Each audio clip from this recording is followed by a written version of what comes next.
En este video, sobre el manejo integral de diabetes mellitus tipo 2, primero se hablará de todos los grupos farmacológicos hipoglucemiantes, revisando de forma general su mecanismo de acción, algunos ejemplos, así como sus principales indicaciones, contraindicaciones y efectos adversos. Después se pasará al manejo no farmacológico, es decir, los cambios en el estilo de vida, y finalmente se integrará todo este conocimiento en abordajes prácticos de tratamiento para entender cómo se pueden ir seleccionando y combinando estas opciones en el manejo de un paciente con diabetes mellitus tipo 2. Las sulfonilureas son hipoglucemiantes orales, actúan como secretagogos de insulina y estos fueron los primeros fármacos orales disponibles para la diabetes. Para comprender cómo actúan estos fármacos, debemos primero entender que la glucosa entra a las células beta de los islotes de Langerhans por el GLUT2, se metaboliza y aumenta la relación ATP-ADP. Este aumento de ATP va a causar que se cierre el canal de potasio dependiente de ATP, lo que impide la salida del potasio y despolariza la membrana. Con esta despolarización se van a abrir los canales de calcio voltaje dependientes, permitiendo una entrada rápida de calcio al citoplasma. El calcio activa proteínas sensibles al calcio y desencadena la liberación de la insulina. Ahora, las sulfonilureas actúan uniéndose al receptor SUR1 de los canales de potasio ATP dependientes y lo cierran aunque no esté elevado el ATP. Esto causa que reproduzca el proceso fisiológico de la glucosa, provoca la despolarización, abre los canales de calcio y termina en la liberación de la insulina. Como ejemplo de estos fármacos está la tolbutamida, la clorpropamida, la glibenclamida, la glimepirida. Estos fármacos se utilizan para reducir la glucemia en pacientes con diabetes mellitus tipo 2 y a su vez ayudan a este control glucémico. Aparte, se ha visto que reducen la hemoglobina glucosilada entre un 1 a 1.25%. Y como cualquier fármaco, estos pueden llegar a causar efectos adversos. El más común es una hipoglucemia. Cuando los pacientes se encuentran en este estado, pueden experimentar sudoración, temblores, irritabilidad, confusión, taquicardia y sensación de hambre. Este no es el único efecto adverso, también puede causar aumento de peso, náuseas, vómito, mareos, diarrea, dolor de cabeza. Al momento de recetar cualquier fármaco es importante considerar las contraindicaciones. En estos fármacos es la hipersensibilidad, diabetes mellitus tipo 1, una cetoacidosis diabética si el paciente tiene una insuficiencia renal grave o insuficiencia hepática grave y en el embarazo y la lactancia. Bueno, ahora vamos con el grupo de las biguanidas, donde el principal representante que vamos a tener, como podemos ver ahí en el diagrama, es la metformina. La metformina como mecanismo de acción nos va a causar tres principales efectos en el organismo. El primero es que nos aumenta la sensibilidad a la insulina en el hígado y en los tejidos periféricos. El segundo es que disminuye la glucemia basal y postprandial sin causar hipoglucemia, esto es muy importante. Y el tercero es que evita el hiperinsulinismo, ya que esta no estimula directamente la secreción de insulina. Ahora, ¿cómo es que la metformina nos va a provocar todo esto? Bueno, primero tenemos que a nivel gastrointestinal, en el intestino delgado, la metformina va a disminuir la absorción de glucosa. Esto por consecuencia también nos reduce la cantidad que pasa a la sangre. Después, a nivel mitocondrial, la metformina provoca un aumento de la AMP y una disminución del ATP, actuando como un inhibidor débil de la respiración mitocondrial. Estos cambios energéticos llevan a la activación de una enzima muy importante que ahí podemos ver en el diagrama, que es la AMPK. Esta es una enzima que funciona como un regulador metabólico clave. Entonces, una vez que esta ya se activa, la AMPK nos disminuye la gluconeogénesis hepática, que es uno de los mecanismos centrales para reducir la producción de glucosa en el hígado. Además, en este mismo órgano en el hígado también nos disminuye los niveles de LDL, de triglicéridos y de VLDL. Esto nos mejora el perfil lipídico de nuestro paciente diabético. Y si continuamos con nuestro diagrama, podemos ver que este medicamento también nos aumenta la captación de glucosa mediada por insulina en el músculo y en el tejido adiposo, favoreciendo que la glucosa sea utilizada como energía.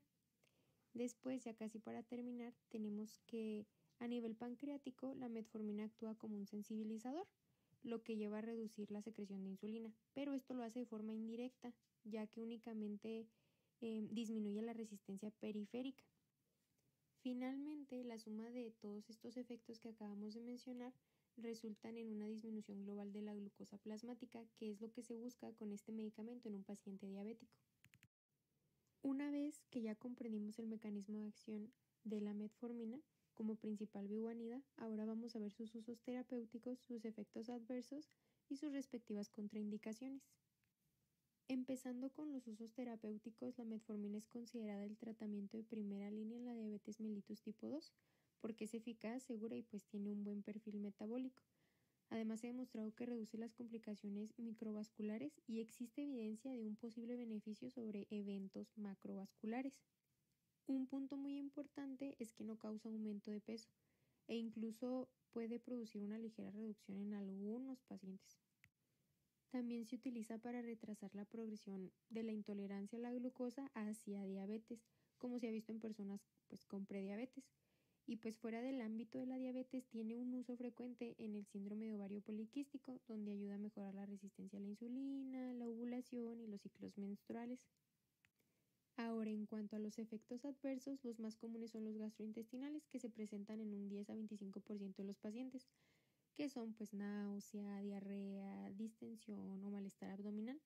También puede provocar una reducción de la vitamina B12 entre un 20 y 30% de los pacientes, lo que es algo que se debe vigilar a largo plazo.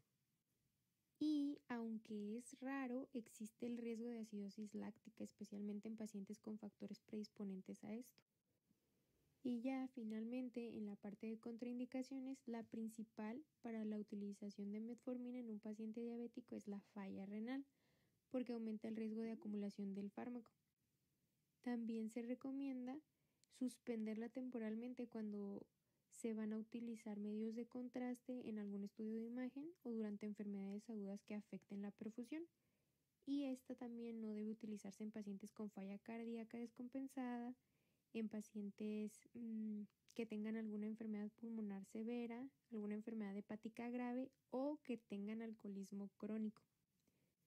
También hay que tener cuidado cuando el paciente toma fármacos catiónicos, porque pueden competir por el mismo sistema de transporte renal y aumentar los niveles de metformina. Uno de los principales medicamentos con los que hay que tener precaución es la furosemida.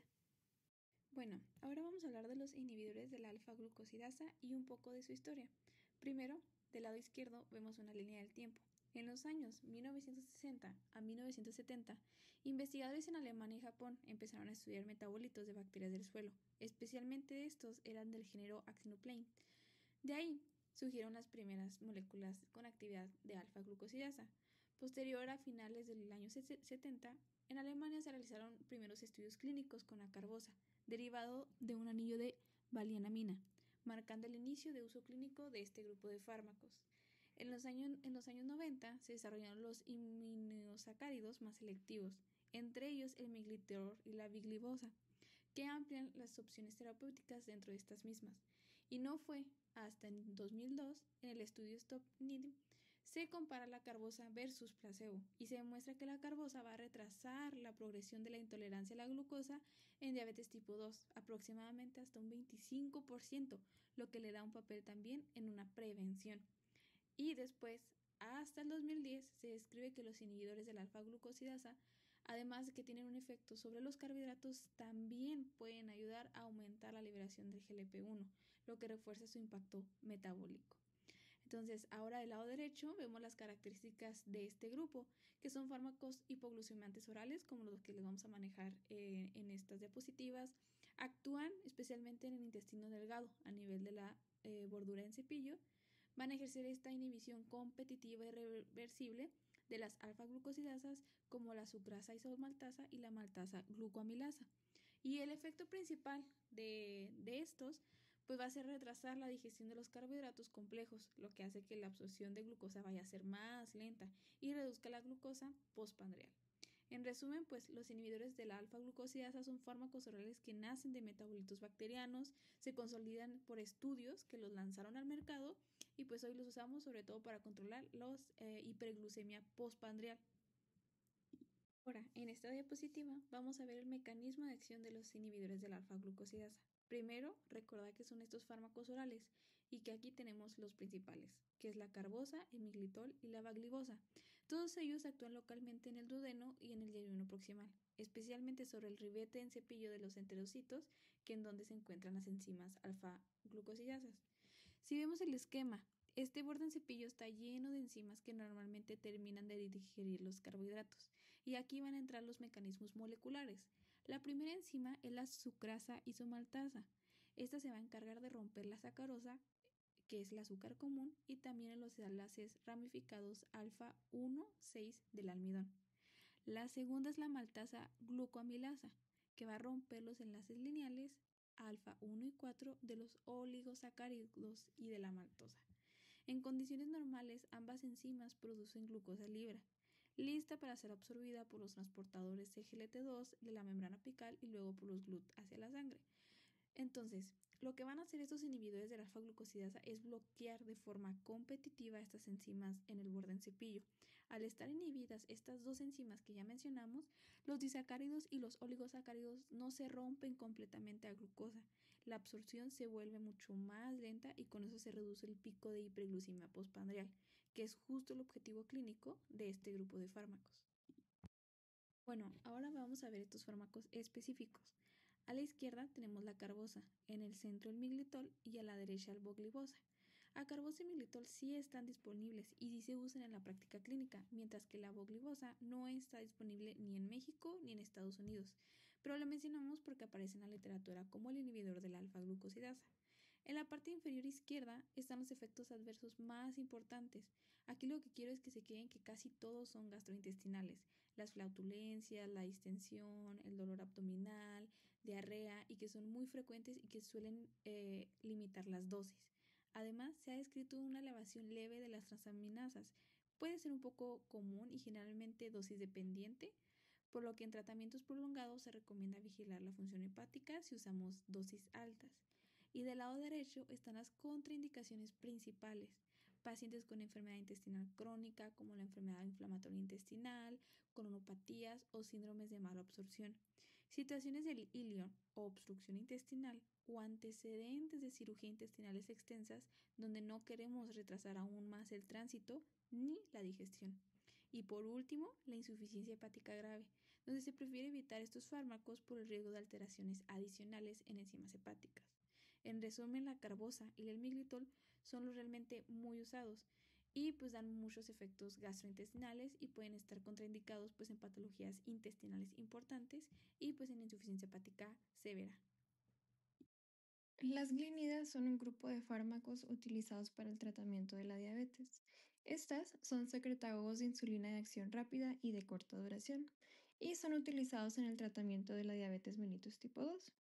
Estas se van a indicar para el control de picos postprandiales, para pacientes con horarios de comida irregulares y para pacientes con insuficiencia renal de leve a moderada. Su mecanismo de acción se basa en la estimulación de la secreción rápida de insulina mediante las células beta del páncreas. Estos actúan cerrando los canales de potasio ATP dependientes en la membrana de la célula beta. Al cerrarse estos canales, la célula se despolariza y se van a abrir los canales de calcio. Esto va a permitir la entrada de calcio y la liberación de insulina. Estos tienen inicio rápido y una duración corta, por lo que se van a administrar antes de los alimentos para poder controlar los picos postprandiales. Algunos ejemplos de glinidas son la repaglinida. Esta es la más utilizada a nivel mundial. También está la nateglinida y la mitiglinida. Esta última es la menos utilizada sobre todo en Latinoamérica, ya que no se encuentra disponible en la mayoría de los países del continente. En cuanto a sus efectos adversos, se puede presentar hipoglucemia. Esta va a ser menos frecuente que al consumir sulfonilureas, pero aún así puede presentarse. También se puede dar un aumento de peso, cefalea, infecciones de vías respiratorias altas, trastornos gastrointestinales leves como náuseas o diarrea y en raras ocasiones elevación de enzimas hepáticas. Las contraindicaciones de estos fármacos son la diabetes mellitus tipo 1, la cetoacidosis diabética, el embarazo y la lactancia, ya que no hay suficiente evidencia que demuestre que son seguras, la insuficiencia hepática grave y la hipersensibilidad al fármaco. Las tiazolidinedionas son otros hipoglucemiantes orales pero con otro mecanismo de acción. En este caso van a ser ligandos del receptor PPAR gamma o receptor gamma activado por el proliferador de peroxisomas. Este receptor junto con un coactivador de la transcripción y el receptor retinoide X van a activar la transcripción nuclear que va a provocar la producción de proteínas involucradas en el metabolismo de la glucosa y de los lípidos. También van a estar involucradas en la transducción de señales de la insulina, el almacenamiento de ácidos grasos y la diferenciación de adipocitos, pero su principal acción es que aumenta la expresión de adiponectina. La adiponectina es una proteína que aumenta la translocación de GLUT4. Esto lo hace primero uniéndose a su receptor ADIPO-R1, que esta unión va a activar la enzima quinasa activada por AMP o también llamada AMPK, que va a provocar la translocación de GLUT4 a la membrana de las células del músculo y del tejido adiposo. Ahora, la adiponectina también va a aumentar la sensibilidad de la insulina. Esto no quiere decir que aumente las cantidades de insulina, sino que la insulina que ya está siendo producida por el páncreas va a trabajar de una forma más fácil. Esto es porque imaginemos que la insulina es como una llave que abre la puerta para que la glucosa de la periferia pueda entrar dentro de la célula. Ahora, la adiponectina no es una llave, pero va a hacer que la llave, que es la insulina, abra de una forma más fácil, más eficaz y sin tener que hacer tanto esfuerzo la puerta para que la glucosa entre a la célula. Por lo tanto, la adiponectina también va a aumentar la captación de glucosa, o sea, que la glucosa que se encuentra en el plasma entre a la célula y por lo tanto va a reducir los niveles de glucosa plasmática. Ejemplos de tiazolidinedionas son la pioglitazona y la rosiglitazona. Sin embargo, en México utilizamos más la pioglitazona. Estos fármacos están indicados en diabetes mellitus tipo 2 para mejorar el control glucémico de estos pacientes. También reducen la hemoglobina glicosilada de 0.5 a 1.4% y mejoran el perfil lipídico y reducen los triglicéridos. Entre sus efectos adversos encontramos el aumento de peso, ya que son capaces de introducir lípidos dentro de los adipocitos para reducir los niveles plasmáticos. También pueden producir edema generalizado, reducción del hematocrito, aunque esto es muy raro, y aumentan el riesgo de falla cardíaca por el mismo edema que producen. Entre sus contraindicaciones encontramos la diabetes mellitus tipo 1, ya que si recordamos en su mecanismo de acción aumenta la sensibilidad a la insulina. Sin embargo, estos pacientes son incapaces de producir insulina, por lo que este medicamento es ineficaz en ellos. También está contraindicado en insuficiencia cardíaca, en insuficiencia hepática grave, si hay hipersensibilidad al fármaco y no se recomienda su uso en el embarazo y la lactancia. Bueno, ahora hablaremos de los agonistas del receptor GLP-1 y sobre todo su mecanismo de acción, que es lo que se ilustra en la diagrama de la derecha. Primero, recordar que son fármacos incretin-miméticos. Estos van a imitar la acción del GLP-1 fisiológico activando su receptor.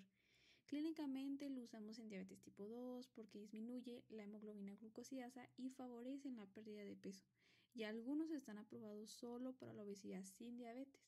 Según las guías ADA, los colocan como segunda línea tras metformina y como fármacos de elección cuando el paciente tiene enfermedades cardiovasculares establecidas, obesidad importante o alto riesgo de hipoglucemia. Ahora sí, el mecanismo de acción que vemos en el diagrama. En la parte superior se encuentra la luz intestinal, con proteínas, lípidos, carbohidratos y otros metabolitos que estimulan a las células L del intestino. Estas células L van a liberar el GLP-1 que vemos aquí en el centro de la figura. Este GLP-1 viaja por dos vías principales. Tenemos la vía endocrina que pasa por la sangre llegando al páncreas, donde va a aumentar la secreción de insulina dependiente de glucosa y disminuye el glucagón. Después tenemos la vía neural vagal, que actúa sobre el sistema nervioso para aumentar la saciedad y retrasar el vaciamiento gástrico. Entonces, estos agonistas del receptor GLP-1 lo que hacen es potenciar y van a prolongar esta señal. Mantienen activado el receptor GLP-1 durante muchísimo más tiempo y con el resultado final de mejorar control glucémico, menor glucosa postprandial y una reducción del peso. Todo con bajo riesgo de hipoglucemiantes en comparación con otros antidiabéticos. Bueno, ahora en esta diapositiva vamos a ver los ejemplos, el efecto adverso y las contraindicaciones de los agonistas del GLP-1. Arriba están los fármacos principales de este grupo: liraglutida, semaglutida, tanto subcutánea como oral, dulaglutida, ixanitida y en sus presentaciones de acción corta y semanal, y lixesanatida. Todos comparten un perfil muy parecido en cuanto a beneficios y toxicidad. Del lado izquierdo vamos a ver los efectos adversos, y aquí sí quiero que los recuerden porque son muy frecuentes. Primero, los gastrointestinales, que son los más importantes. Puede aparecer náuseas, que es el efecto adverso número 1, y sobre todo al inicio cuando subimos la dosis. El vómito, la diarrea y también la dispepsia, distensión y la sensación de llenadura. En el segundo lugar, el efecto sobre el peso. Generan pérdida de peso marcada, lo cual es deseable en obesidad, pero puede ser un problema en pacientes frágiles o desnutridos. Y finalmente, el tema de la hipoglucemia. En monoterapia o combinación con metformina casi no producen hipoglucemia, pero el riesgo sí aumenta cuando los usamos junto con sulfas o insulinas, así que en estos casos hay que ajustar la dosis de estos otros fármacos. Y del lado derecho están las contraindicaciones clásicas de las guías y de fichas técnicas, los antecedentes personales del carcinoma medular de tiroides, el síndrome de neoplasia endocrina múltiple tipo 2 y, como siempre, hay que tener la precaución de la hipersensibilidad al fármaco. Entonces, si lo resumimos, estos agonistas del GLP-1 son muy eficaces para bajar la glucosa, pero también el peso, pero se acompañan de muchos efectos gastrointestinales y están contraindicados en pacientes con ya mencionados, y se usan con cuidado cuando se combinan con otros fármacos porque sí puede dar una severa hipoglucemia. Los inhibidores de PP4 son otros hipoglucemiantes orales.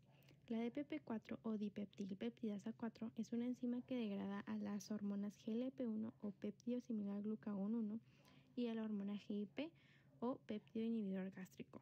La GLP-1 es una hormona secretada por células L del intestino delgado, mientras que la GIP es una hormona secretada por células K en el estómago en el intestino delgado. Estas dos hormonas se les conoce como incretinas y son capaces de estimular a las células beta del páncreas para aumentar los niveles de insulina y a las células alfa del páncreas para disminuir los niveles de glucagón. Esto a su vez va a disminuir los niveles plasmáticos de glucosa. Las incretinas son liberadas inmediatamente después de la ingesta de alimentos.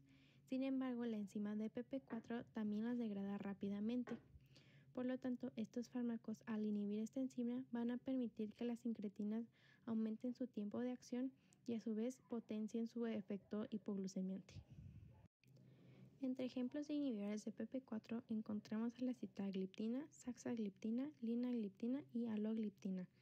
Estos fármacos están indicados en diabetes mellitus tipo 2 para mejorar el control glucémico de estos pacientes, ya que son capaces de reducir la hiperglucemia postprandial y en ayunas. También pueden reducir los niveles de hemoglobina glicosilada un 0.8%. Estos fármacos tienen baja incidencia de efectos adversos. Es raro que se presente alguno de ellos, pero si se llega a presentar, los más comunes son nasofaringitis y artralgia. La hipoglucemia únicamente se presenta si este fármaco está asociado a otros hipoglucemiantes, ya sean orales o insulina.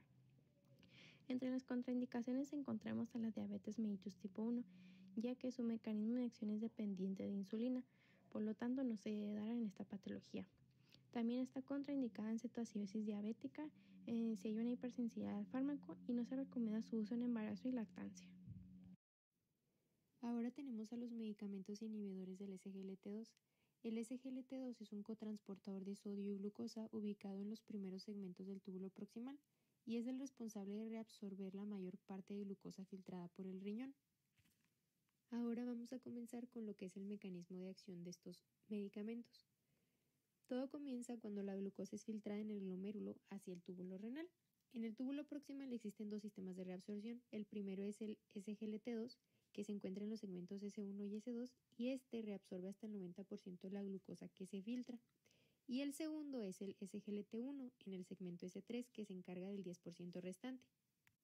Cuando estos transportadores funcionan de manera normal, prácticamente toda la glucosa vuelve a la sangre y no se pierde por la orina. Los inhibidores del SGLT2 actúan justamente aquí, bloquean el transportador SGLT2, evitando que ese 90% de la glucosa pueda reabsorberse. Al quedar sin reabsorberse, pues la glucosa continúa su trayecto por el túbulo y finalmente es excretada en la orina.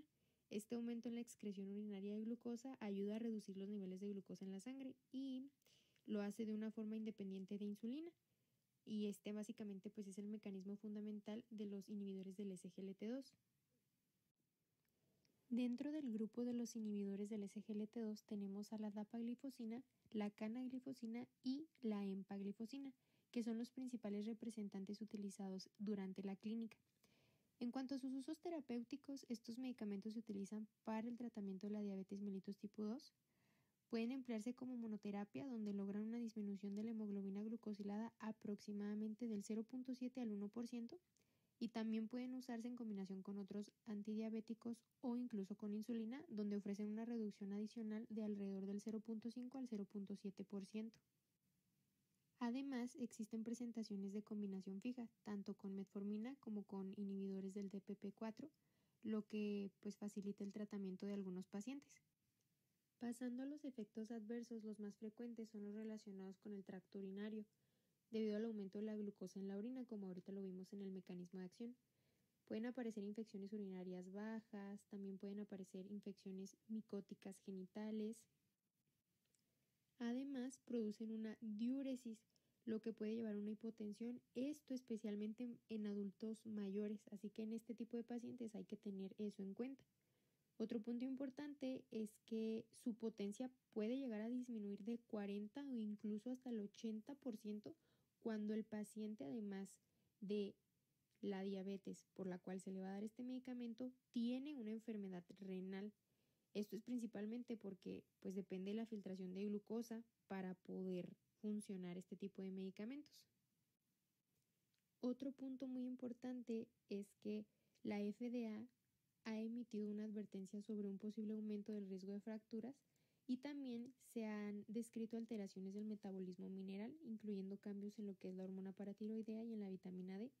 Y casi por último, aunque esto es muy raro, se han reportado casos de cetoacidosis diabética en pacientes que estaban utilizando inhibidores del SGLT2, incluso cuando tenían niveles de glucosa no tan elevados, por lo que es importante pues tenerlos en vigilancia.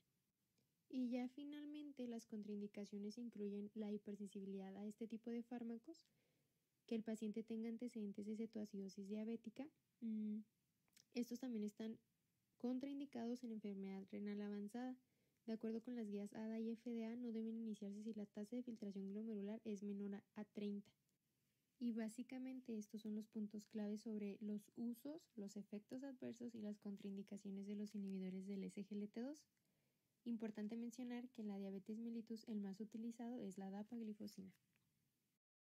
Uno de los pilares más importantes en el tratamiento del paciente diabético es el manejo no farmacológico, donde se puede iniciar con algo tan simple como la educación del paciente, donde debemos concientizarlo sobre su enfermedad, explicándole qué es la diabetes y cómo controlarlo.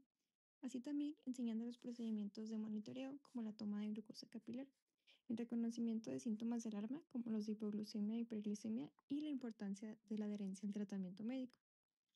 También es importante establecer un plan de alimentación saludable para evitar picos de glucosa y controlar el peso. Debemos dar una dieta equilibrada basada en verduras, frutas con bajo índice glucémico, proteínas magras y grasas saludables. Es importante limitar los azúcares simples, las harinas refinadas y las grasas saturadas. Como recomendación, debemos controlar las porciones y distribuir los carbohidratos a lo largo del día. Continuando con el manejo no farmacológico, tenemos el recomendar al paciente el abandono de hábitos nocivos, como la suspensión del tabaco y limitar el alcohol. También es importante cuidar el sueño y la salud mental de nuestros pacientes. Es importante dormir las horas necesarias. Actualmente se recomienda dormir de 7 a 8 horas diarias. También debemos de tratar trastornos mentales como depresión y ansiedad y el manejo del estrés mediante técnicas de respiración y meditación. Todo esto ayudará a tener un manejo integral de nuestro paciente. A su vez, también podemos, y es muy importante, establecer metas. tenemos que realizar una revisión periódica de los pacientes, donde en cada cita se establezcan ciertos valores con los que el paciente tiene que cumplir. Y es importante también recomendar seguimientos con otros especialistas como endocrinólogos, oftalmólogos y podólogos. Para el tratamiento de un paciente diabético tipo 2 se puede plantear un abordaje guiándose por los niveles de glucosa de este paciente. Si el paciente presenta una glucosa menor a 180 miligramos por decilitro, el manejo se basa en cambios en el estilo de vida más un hipoglucemiante a dosis baja. Se puede optar por solamente realizar modificaciones en el estilo de vida, pero en la práctica lo más recomendable es agregar desde el inicio un medicamento. Si el paciente presenta una glucosa entre 180 y 300 miligramos por decilitro, se establece cambios en el estilo de vida más un hipoglucemiante a dosis completa. En cambio, si nuestro paciente presenta glucosa mayor a 300 miligramos por decilitro, se realizan los cambios en el estilo de vida más el inicio de una insulina. Ya en mente lo que se mencionó anteriormente, el tratamiento de diabetes tipo 2 también se puede organizar a través de un esquema escalonado. El primer paso que se va a tener es un cambio en el estilo de vida. Lo de alimentación, ejercicio, pérdida de peso, todo esto de lo que se habló en lo de manejo no farmacológico. Al paciente se le va a dar con estos cambios un periodo de aproximadamente 3 a 4 meses y después se le va a revisar para ver si éste alcanzó las metas de glicemia en ayunas, hemoglobina glucosilada. Si este paciente alcanzó las metas, se le va a mantener en el mismo manejo, solamente se le va a continuar dando revisiones. Si no alcanzó las metas, se pasa al siguiente escalón, que es iniciar con metformina como fármaco de primera línea. Y nuevamente se le va a reevaluar de 3 a 4 meses. Alcanzó la meta con metformina, se mantiene el mismo manejo. Sin embargo, si no alcanzó las metas con la metformina y los cambios en el estilo de vida, se le agrega un nuevo fármaco al paciente. Aquí se tienen distintas opciones de las cuales se habló durante todo el video. Se le puede dar una sulfonilurea, inhibidores de la alfa-glucosidasa, unas tiazolidonas, glinidas, análogos del GLP-1, inhibidores del TPP4, inhibidores del SGLT2 o una insulina. Esto se va a escoger dependiendo de las características que presente cada paciente. Otra forma de abordar el tratamiento de diabetes mellitus tipo 2 es verlo como un esquema en el que se van a ir añadiendo medicamentos de forma progresiva según la respuesta del paciente. Al igual que antes, se va a iniciar con cambios en el estilo de vida. Se va a dar un periodo de 3 a 4 meses para valorar la respuesta. Si en este tiempo el paciente alcanza las metas de hemoglobina glucosilada, de glucosa en ayunos, se mantiene el mismo manejo y solamente se sigue revalorando. Se da un seguimiento. Si no se alcanza la meta, se agrega el medicamento número 1. De nuevo, se va a esperar de 3 a 4 meses para reevaluar las metas. Si las alcanzó, dejamos este manejo y se continúa el seguimiento. Si no se alcanza con el primer fármaco y el cambio en el estilo de vida, se agrega un nuevo medicamento, el medicamento número 2. Y así un ciclo, el medicamento número 3, el medicamento número 4, número 5, hasta el número 6. Y con esto llegamos al final de este video. Muchas gracias por su atención y espero que este video les haya ayudado a entender un poco mejor los grupos farmacológicos hipoglucemiantes, el manejo no farmacológico y cómo se puede integrar toda esta información en esquemas para el tratamiento de diabetes mellitus tipo 2.